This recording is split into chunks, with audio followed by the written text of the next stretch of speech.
when God gives instructions to Adam and Eve in the Garden of Eden, he basically tells them that they can do anything they want in the walled garden. So that's the kind of balance between order and nature that makes up the human environment. Human beings have the freedom, vouchsafed to them by God, to do anything they want in the garden, except to mess with the most fundamental rule. So God says to people, you're not to eat of the fruit of the tree of the knowledge of good and evil, which fundamentally means there is an implicit moral order and you're to abide by it. Your freedom stops at the foundation. And you can think about that. I'd be interested even in your ideas about this as an engineer, let's say, is that there is an ethos that's implicit in being itself. And your ethos has to be a reflection of that. And that isn't under your control. You can't gerrymander the foundation because your foundational beliefs have to put you in harmony, like musical harmony, with the actual structure of reality as such. So I can give you an example of that. So our goal, insofar as we're conducting ourselves properly, is to have the kind of interesting conversation that allows both of us to express ourselves in a manner that enables us to learn and grow, such that we can share that with everyone who's listening. And if our aim is true and upward, then that's what we're doing. Well, that means that we're going to have to match ourselves to a pattern of interaction, and that's marked for us emotionally. Like you and I both know this. If we're doing this right, we're going to be interested in the conversation. We're not going to be looking at our watch. We're not going to be thinking about what we're aiming at. We're just going to communicate. Now, the religious interpretation of that would be that we were doing something like making the redemptive logos manifest between us in dialogue. And that's something that can be shared. To do that, we have to align with that pattern. I can't decide that there's some arbitrary way that I'm going to play you. I mean, I could do that if I was a psychopathic manipulator, but to do that optimally, I'm not going to impose a certain mode of a certain a priori aim, let's say, on our communication and manipulate you into that. So the constraints on my ethos reflect the actual structure of the world. And I can't, this is the communist presumption. It's like, we're going to burn everything down and we're going to start from scratch. And we've got these axiomatic presumptions and we're going to put them into place and we're going to socialize people so they now think and live like communists from day one. And human beings are infinitely malleable.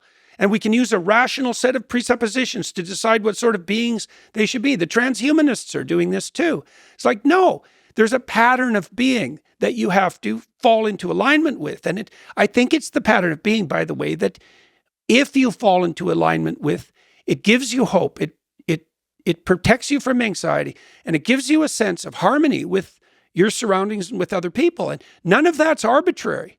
But don't you think we both arrived to this conversation with rigid axioms that we have, maybe we're blind to them, but in the same way that the Marxists came with very rigid axioms about the way the world is and the way it should be?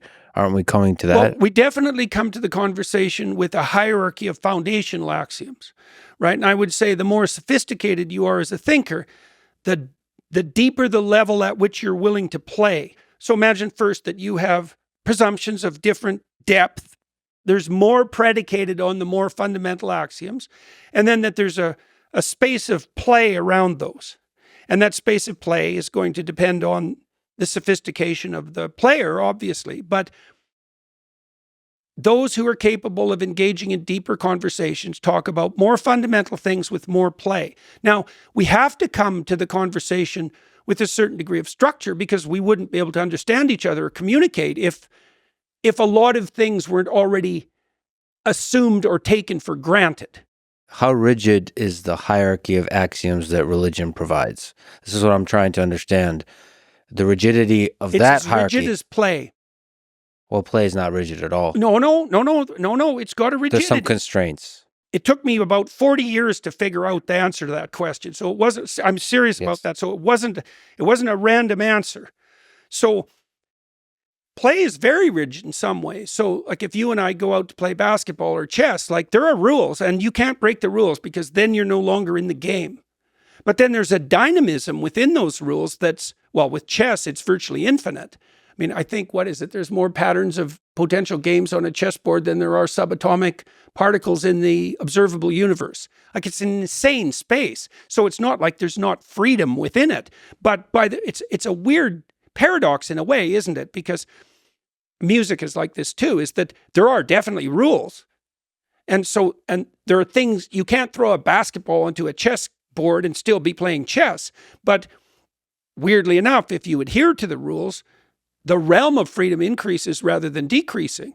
And I think you can make the same case for a playful conversation. It's like we're playing by certain rules and a lot of them are implicit, but that doesn't mean that, it might mean the reverse of constraint, because in this seminar, for example, that I was referring to, the Exodus seminar and then the Gospel seminar, everybody in the seminar, there's about 8 of us, played fair. Nobody used power. Nobody tried to prove they were right. They put forward their points, but they were like, here's a way of looking at that.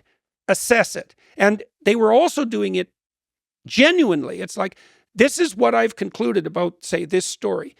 And I'm going to make a case for it, but I'd like to hear what you have to say, because maybe you can change it, you can extend it, you can find a flaw in it. And that's a conversation that has flow and that's engaging and that other people will listen to as well. And that's also, I think that one of the things that we can conclude now, and we can do this even from a neuroscientific basis, is that sense of engaged meaning is a marker not only for the emergence of harmony between you and your environment, but for the emergence of that harmony in a way that is developmentally rich, that moves you upward towards, what would you say?